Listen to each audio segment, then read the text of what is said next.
Hello everyone, welcome to my channel Math Cafe. Here we'll learn about the various concepts of mathematics which will be useful in your different exams like CBSE, ISC and different state boards for class 10th, 11th and 12th. Also, I will give you different tips and tricks so that you can crack your competitive exams. So let's start the journey together. So in this class or in this video, we'll start from the first chapter of class 12th, which is our relation and function. You have already studied about relation and function in class 11. So today we'll just have a quick recap of your previous class. So for knowing about relation, we should know about an ordered pair. So what do you mean by an ordered pair?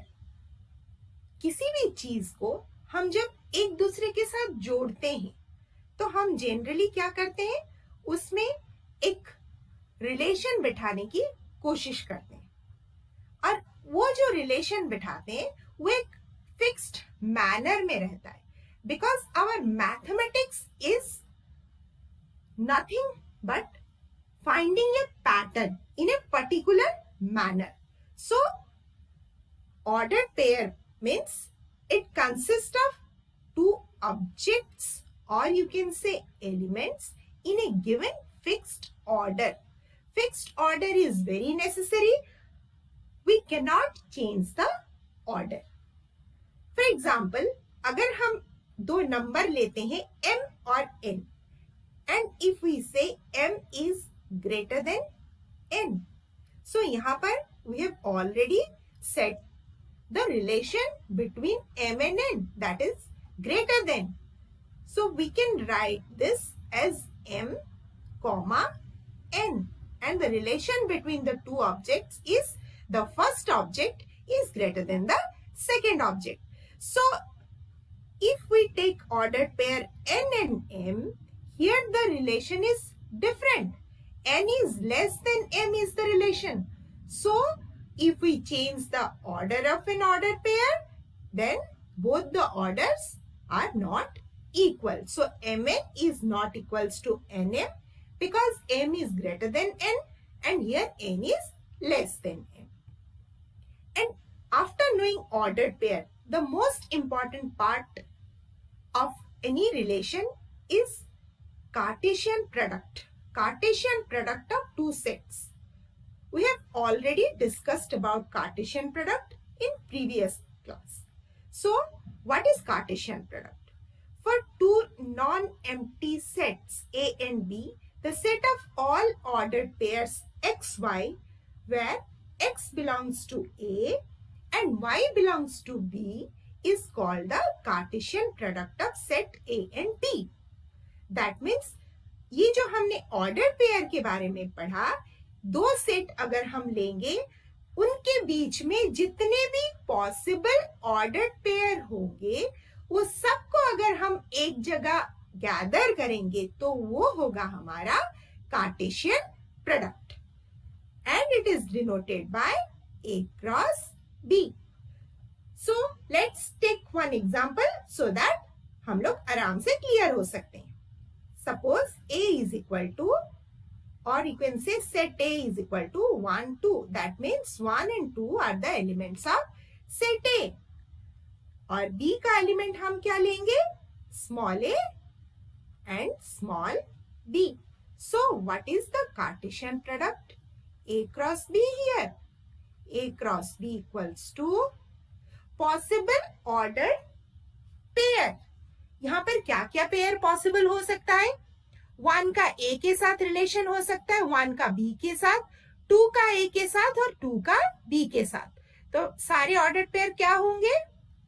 1 comma A, ये ordered pair हमेशा small bracket में लिखा जाता है. Then again comma 1 comma B, again comma 2 comma A and 2 comma B. So there are 4 ordered pairs present in A cross B.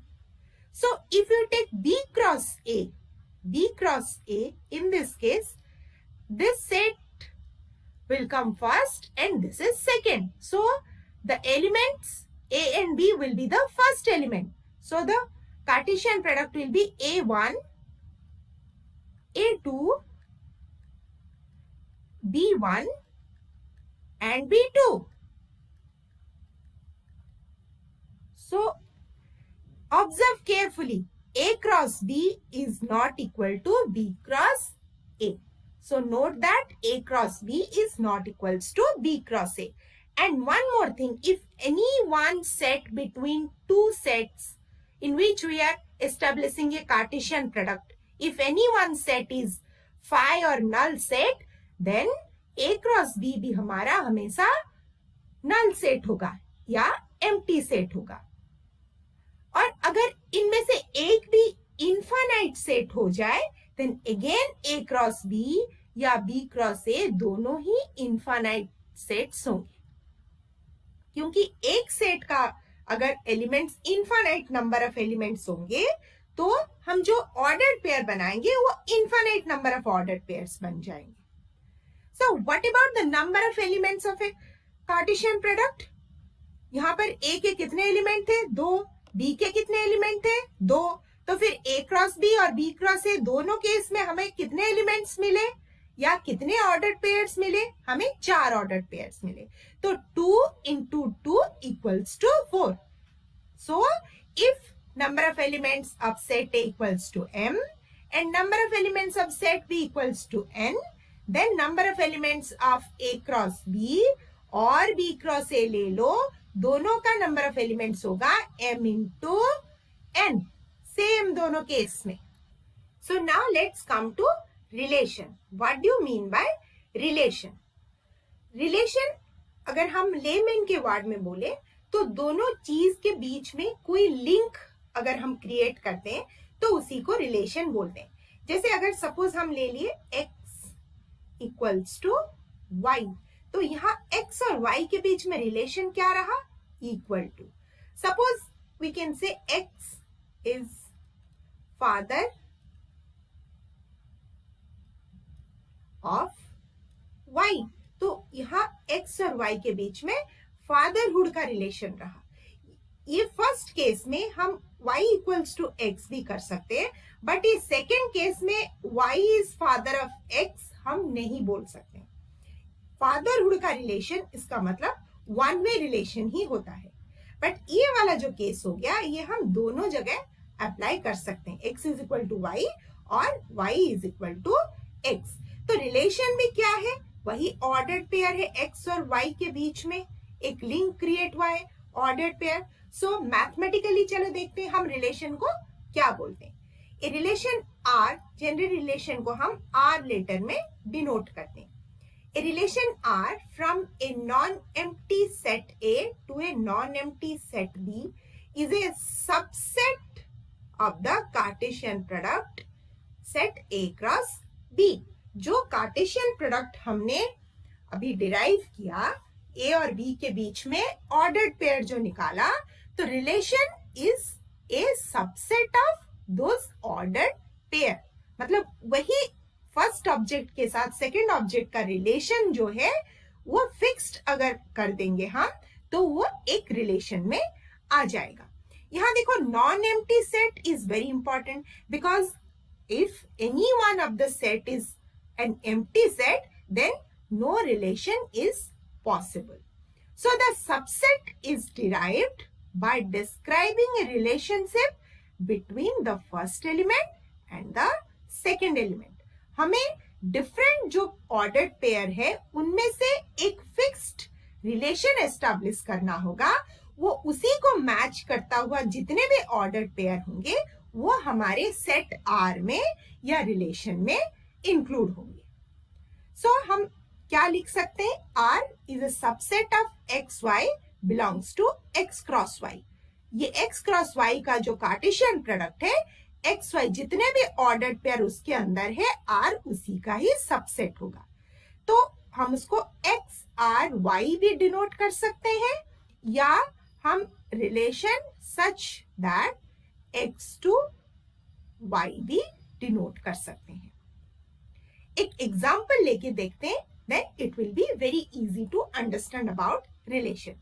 यहाँ पर set P और set Q हमने ले लिया। P के एलिमेंट्स क्या हैं? A, B और C। And what are the elements of Q? Ali, Bhanu, Binoy, Chandra and Divya. तो अगर हम यहाँ पर P क्रॉस Q या P और Q का कार्टेशियन प्रोडक्ट लेंगे, then what will be the ordered pairs? They are A Ali, A Bhanu, A Binoy, A Chandra, A Divya, B Ali, B Bhanu, B Binoy, B Chandra, V Divya. Again C Ali, C Bhanu, C Binoy, C Chandra and C Divya. इतने सारे ordered pairs हमें मिलेंगे उसमें से। लेकिन अगर हम एक रिलेशन सेट कर दें, जैसे कि x y such that x is the first letter of the name y. यहाँ क्यू में बहुत सारे नेम्स हैं और पी में क्या फर्स्ट लेटर ही है। अगर जो हमारा फर्स्ट ऑब्जेक्ट या फर्स्ट एलिमेंट यहाँ सेकेंड ऑब्जेक्ट का फर्स्ट लेटर हुआ, जबकि एक्स बिलोंग्स टू पी और वाई बिलोंग्स टू क्यू हुआ, तो क्या क्या ऑर्डर पेयर पॉसिबल होंगे? ए अली होगा, बी भानु और बी बिनॉय भी होगा एंड सी चंद्रा होगा। बस हमें 4 ही ऑर्डर पेयर मिलेंगे। तो अपना रिलेशन क्या हो जाएगा? R equals to A Ali, B Bhanu, B Binoy and C Chandra. तो इसको जब हम इस फॉर्म में एक्सप्रेस करते हैं तो उसको हम बोलते हैं रोस्टर फॉर्म। और ये वाला जो फॉर्म है x y such that x is the first element of the name y, उसको बोलते हैं हम सेट बिल्डर फॉर्म। और ये यहां पर हम जो डायग्रामेटिकली उसको रिप्रेजेंट किए उसको हम एरो डायग्राम भी बोल सकते हैं और विजुअल रिप्रेजेंटेशन भी बोल सकते हैं। सो अगर हमारे पास m और n एलिमेंट है दोनों सेट में, तो उसका कार्टेशियन प्रोडक्ट में हमें mn एलिमेंट मिले। और we know that relation is a subset of Cartesian product, but number of relation कितना होगा उतने में कार्टेशियन प्रोडक्ट में से हम कितने ऑर्डर पेयर को इकट्ठे कर सकते हैं। So the total number of possible relation, कितने पॉसिबल रिलेशन हो सकते हैं from set A to set B is 2 to the power mn। तो अगर हमें 4 कार्टेशियन प्रोडक्ट के एलिमेंट्स मिले तो total number of possible relation हमें 2 to the power 4 यानी 16 पॉसिबल रिलेशन हमें मिल सकते हैं। सो रिलेशन में एक चीज बहुत इंपॉर्टेंट है, एक तो डोमेन, एक रेंज और एक कोडोमेन। डोमेन मतलब हम क्या समझते हैं?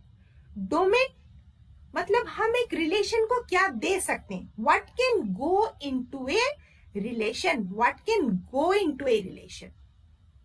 मतलब अगर हमारा सेट A और सेट B है, A टू B हम रिलेशन अगर सेट कर रहे हैं तो डोमेन हमेशा सेट A के अंदर में ही रहेगा। व्हाट कैन गो, A में से ही हम लेंगे डोमेन को।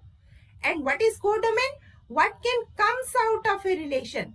मतलब A टू B गया तो कोडोमेन क्या होगा? B में ही रहेगा codomain. And the most important thing, range, what actually comes out of a relation.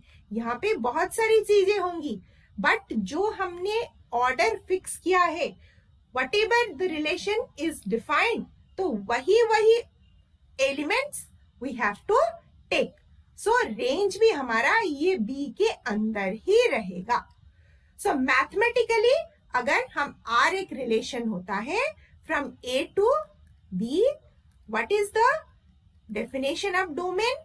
The set of all first elements of the ordered pairs in a relation R from a set A to set B is called the domain. The all first elements. Remember this thing. So we can write down domain of R equals to X such that XY belongs to R. And what about range? Range is the set of all second element. वहां पर था first element, यहाँ पर आया second element. In a relation R, from a set A to set B is called the range of the relation. तो domain हो गया, range हो गया. रेंज को हम कैसे रिप्रेजेंट करेंगे? अगर फर्स्ट एलिमेंट x हुआ डोमेन, तो यहाँ पर r is equal to range of r is equal to y such that xy belongs to r. तो कोडोमेन क्या हुआ? Codomain is the whole set B. कितना हमें मिल सकता है? पूरा. Whole set B is called the codomain of relation R. तो उसमें हमें क्या पता चला? Range is always a subset of codomain. It may और may not equal to the codomain. So if we take an example, then it will be very clear about domain, range and codomain. What is given here? A set A is given here and the elements of set A is 1, 2, 3, 4, 5, 6. और relation क्या define हुआ है? Relation R from A to A. देखो यहाँ पर A to B नहीं है, A to itself, उसी सेट के साथ उसका रिलेशन है. मतलब ये फर्स्ट सेट भी A होगा और ये सेकंड सेट भी हमारा A ही होगा. So what is R relation? क्या हमने डिफाइन किया है? R is equal to XY such that Y is equal to X plus 1. तो यहाँ पर हमें depict this relation using an arrow diagram, जो हमने यहाँ पर रिलेशन निकाल दिया है. y is equal to x plus 1. So अगर हमारा x 1 है तो y क्या होगा? 2. अगर x 2 है, y 3, 3, 4, 4, 5, 5, 6. 6 के लिए यहाँ पर कोई रिलेशन नहीं है क्योंकि 6 प्लस 1 7 इस सेट में इंक्लूडेड नहीं है. और यहाँ पर 1 के लिए कोई यहाँ पर ऑब्जेक्ट नहीं है क्योंकि 1 minus 1 0 यहाँ पर प्रेजेंट नहीं है. सो द रिलेशन आर क्या हुआ? हमारा ऑर्डर्ड पेयर्स क्या क्या मिले हमको? 1 2 मिला, 2 3, 3 4, 4 5 एंड 5 6. तो इसमें से डोमेन रेंज हम बहुत आराम से निकाल सकते हैं क्योंकि जो जितने भी फर्स्ट एलिमेंट्स हो गए वो हो जाएंगे हमारे डोमेन्स और जितने भी सेकंड एलिमेंट हो गए वो हो जाएंगे हमारे रेंज. तो domain is equal to 1 2 3 4 5 and range is equal to 2 3 4 5 6. और कोडोमेन क्या होगा? एंटायर सेकंड सेट, मतलब ये सेकंड वाला जो सेट है वो पूरा codomain. So codomain equals to 1 2 3 4 5 6. I hope from this example you guys are clear about domain, range and codomain. ये सारी चीजें आगे जाकर डिफरेंट चैप्टर में बहुत यूजफुल है, डोमेन और range specifically. So that's all for today. In the next video, we'll learn about various types of relation.